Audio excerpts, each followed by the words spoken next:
Hello everyone, week 9 of the NFL season is complete, it is done, and it sure was a pretty awesome week if I do say so myself. We got a lot of great plays, terrible plays, and plays that made me think like, what the fuck is even happening? It was awesome, so let's get into the games. Let's start off with the Halloween game, the Jets versus the Texans, and this was sure a spooky game, ladies and germs, as it was taken on Halloween. Let's get into details of the game. Texans drive down to the 11, but CJ Stroud got so scared thinking about the Jason X movies that he just gave the ball away to the Jets. But then the Jets returned with an easy touchdown, but Malachi Corley thought about the Predator movies and got spooked and dropped the ball. Texans get the ball back and get a Joe Mixon touchdown. Then, Kymie Fairbairn decides to suck ass. Then the Jets finally wake up and get a touchdown. Then the Texans do some bullshit and get a field goal, but then the Jets drive down again and then, oh my god, what a catch. They didn't even need fucking Devontae Adams. They already had a better receiver all along. Who would have thought? The Jets would then take control of the game and secure the W. The Texans continue to challenge the 2022 Minnesota Vikings for being frauds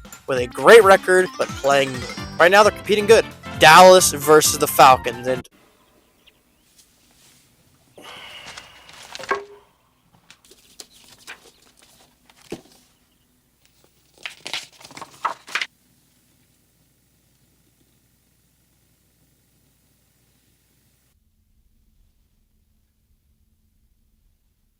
okay, you know what? No, I'm not doing this fucking bullshit again, man. You can't fucking bench Ezekiel Elliott.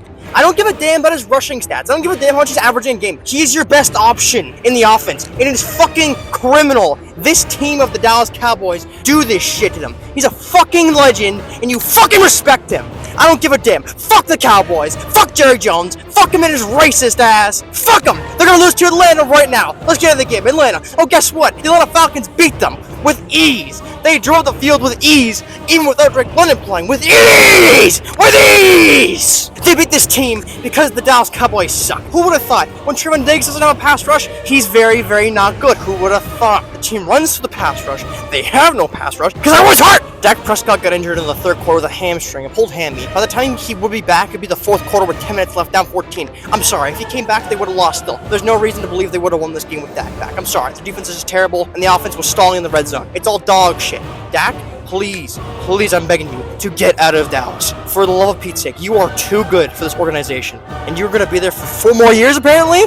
My ass. Demand a goddamn trade. Get the hell out of there. I know everyone's gonna blame him for it, but I don't blame Dak. He's the far from the reason why they're losing games. Get the hell out of there, Dak. You deserve better, and I hope you get well. And also, Jerry Jones, fuck you!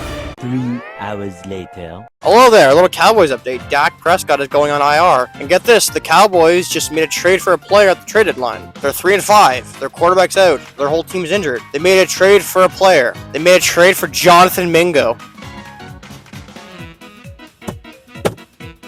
I'm speechless. I'm speechless. I'm downright speechless. I don't know. I'm gonna stop talking. I'm gonna stop talking. The Ravens continue to roll. The offense, the Broncos, was too aggressive for their own good this game. I understand they want to keep up the Ravens, but if you're sacrificing 3 points over and over and over again, it's gonna add up. And they did. Derrick Henry is still my glorious king, and he's the first running back this year to reach 1,000 yards. Let's go. I want to see him rush for 5,000 yards. I want to see Derrick Henry just rush for 500 yards a game. That would be my greatest gift of the season. And Lamar Jackson is also playing out of his goddamn mind. Last year, you could say he didn't deserve the MVP last year. That's fair. But this year, my God, he's leading it. He's playing like lights out. And now, obviously, I don't really care. I don't think he cares either about winning MVP. He wants to win the Super Bowl, and that's what I want to see win happen too. So hopefully, my Ravens keep rolling on. The Broncos, though, they were overdue for a loss, so it's fine. They're 5-4, so whatever. Panthers won another game. The Saints had the biggest collapse this season so far. I remember back in week 2 when they destroyed the Dallas Cowboys in Dallas. And I thought, man, I guess the Saints are pretty good. And then they had a close loss against the Eagles where they probably should have won. Then a close loss against Atlanta. Then another loss. Then another loss. Then another loss. Then another loss. Then another loss. And now we're here. We're here where they lost to the Carolina Panthers. It is over. Done for. Bryce Young actually played a pretty good game, and I'm actually happy for him. But the Saints are beyond cooked. Dennis Allen is fired, and Michael Thomas is treating Derek Carr as if he was Hitler.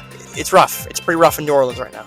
Speaking of more cooked teams, the Las Vegas Raiders are beyond cooked to the point it's just burnt toast. But the only burnt toast out there is their cornerbacks. Hey! As Joe Burrow, Jamar Chase, and friends easily dismantled the Raiders in a near-career game for Joe Burrow. It was pretty easy, though, because the Raiders suck. So, I mean, what do you want, cookie? Just cookie. Good job. Why would any sane man watch this game? Well, because you're not sane if you watch this game. It's Mason Rudolph versus the mummified corpse of the Patriots. At least Drake May is playing, and he definitely gives the best chance to win, and it's good to see a rookie out there, but my goodness, it was bad to watch. And he actually gave us a Josh Allen-esque play. And over time, he maybe gave us a little too much of a Josh Allen-esque play. I'll just look at the positives, though. He did well. He's a rookie. Who cares? The Buffalo-Miami showdown. I've missed this. And it was a darn good game. Tua is back and keeps the Dolphins competitive, and he's getting the ball to his star players. It shouldn't be that hard, Skylar Thompson. You're a quarterback. Throw it to him. Now get back in your closet. The Dolphins fought hard and fought tough, but it would be folly for them to think they could win because kicker Tyler Bass kicked the fucking shit out of that ball for 61 yards. Bills win. The Dolphins are dead. Well, the Browns did try their best, but unfortunately their Linsanity run of about a week is over. We got classic Jameis Winston back to his old ways. The Cleveland pass rush was doing well, but can't say the same for the pass defense, as Justin Herbo diced up the secondary and cruised for an easy win for the San Diego Chargers. Sorry, Browns fans. At least you got, I'll just stop and move on. I know we always talk about this being a new era, but the Commanders being good. But it's really a new era when the Commanders sweep Daniel Jones in the regular season. I don't think you understand. Daniel Jones has been haunting this team since he was a rookie, and the Commanders just sweep them. He's been the Commanders' boogeyman since entering in 2019, and they've swept them. But unfortunately for Daniel Jones, his time as a Giant is up, and his time at being the Commanders is up as well. It was a good run, boys. The Commanders are just too good. Da Bears are back to being mid and losing to the Cardinals by 20. Listen, I like the Cardinals as much as anybody this year. I think they're a good team, but you cannot be losing to them by 20 points. Caleb Williams may be getting his nails painted, but Kyler Murray will paint the wall with your blood as the Cardinals. Kyler Murray, James Conner, Marvin Harrison's there, they don't even use him. Trey McBride, they're tearing shit up. Third straight win, leading the NFC West. We got the Cardinals and the Commanders leading the NFC West. Pinch me, I must be living in 2015 again. Woo! I'll admit I was dead wrong with the Eagles. They were 4-2 and I said they were pretenders, squeaking out easy wins against mid-teams. But the last 2 weeks, they showed they're a pretty darn good team. Now, don't get your panties in a bunch. I'm not saying they're a great team. I'm saying they're good. But when you have guys like Saquon Barkley and Devontae Smith making circus plays, you're kind of good by default at that point. Albeit some horrendous decisions by Nick Sirianni, but in the end, they still won. Jags, I said what all I need to say about them past week after week after week. They're better than the record shows, but it doesn't matter at the end of the day. They're 2-7, and another embarrassing loss with the cock tease that is Trevor Lawrence and the disaster that this team brought. I am so disappointed in you guys. I cannot believe you guys did this. NFC West showdown. Seattle versus Los Angeles in Seattle. The Rams, after looking like a dead old dog on the streets, are now back from the dead and are on a winning streak. And they're in Seattle, and it's going to be a tough one because Seattle is just, they're okay. They're just an okay team. But that doesn't matter. It's their rivalry. They're going in. And in the first half, the Rams literally outplayed them. But unfortunately, the Rams, once they got into Seattle territory, they just stalled out, took penalties, and punted the ball. And then Seattle got the ball, and then punted it back to them. It was over and over again, everybody. But for some reason, once a 2-minute warning hit, Seattle just came alive and fired off 2 touchdowns, taking the lead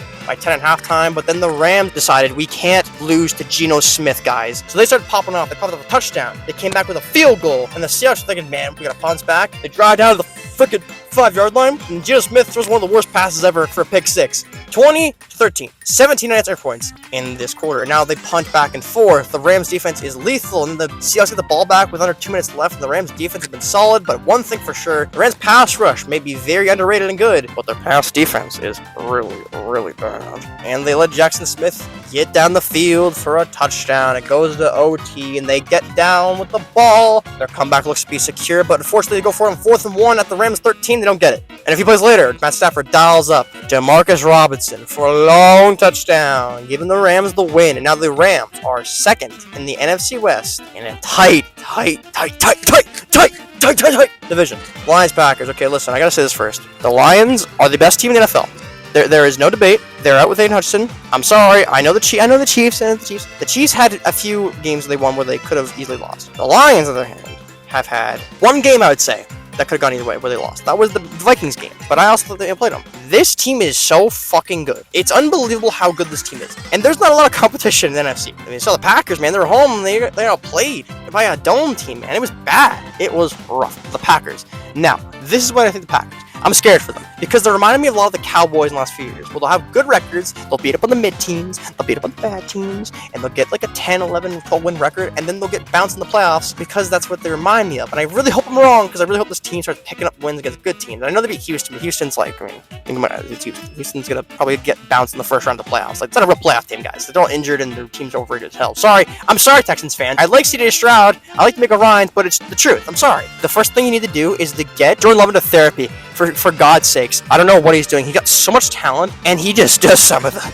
oh boy, some damn things I don't want to even speak of. Get that man to Dr. Melfi's office this instant. Get back on track. Packers will be fine. Sunday night game. Joe Flacco versus the Minnesota Vikings. I know Joe Flacco didn't play good, but you gotta understand, he still would have played better than Anthony Richardson. I'm sorry to say it. I love Anthony Richardson. I hope he's very good one day, but he played better than Anthony Richardson would. The Vikings have a top 5 defense in the league this year. Their own defense is good, and they were home, so let's just cut some slack. Sam Darnold played the game I always thought he'd play. Since week 1, his stat line of 3 touchdowns, 2 interceptions, 300 yards, that is the Sam Darnold I've been waiting to see since week 1. He's playing too good, and that's the one I would love to see. And the Vikings got back on track with a spicy, decent win, but they still look a little worse than they did in the first 5 weeks, but at least they won. They lost, then. That would have been bad. What you know about playing quarterback?